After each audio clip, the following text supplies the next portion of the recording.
وَهَذَا صِرَاطُ رَبِّكَ مُسْتَقِيمًا قَدْ فَصَّلْنَا الْآيَاتِ لِقَوْمٍ يَذَّكَّرُونَ۔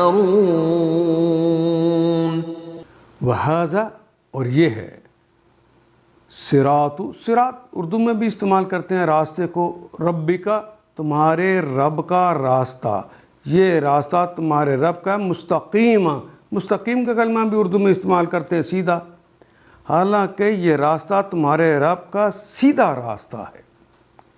قد فصلنا، قد یقیناً، فصلنا ہم نے بیان کر دیا تفصیل کے ساتھ، قد فصل یفصل تفصیلا، قد فصلنا الآیات، ہم نے آیات کو تفصیل سے بیان کر دیا، لقوم، اس قوم کے لیے، یذکرون، ذکر یذکر تذکیراً، ہم واو نون آخر پہ جمع کی علامت لگ گئی ہے، جو نصیحت اس قوم کے لیے جو نصیحت کو قبول کرنا چاہتے ہیں، جو اللہ کو یاد کرنا چاہتے ہیں، ان کے لیے تفصیل سے اس کے وضاحتیں کر دی ہیں۔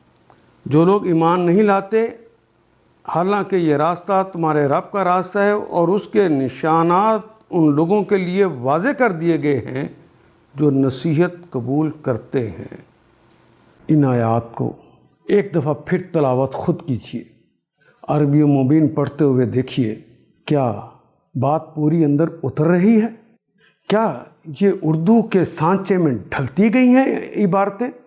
اگر بات سمجھ آنی شروع ہو گئی تو الحمدللہ یہی ہمارا ہدف ہے، اور یہ ہدف پورا ہو گیا۔ اللہ میرا اور آپ کا حامی و ناصر۔ الف لام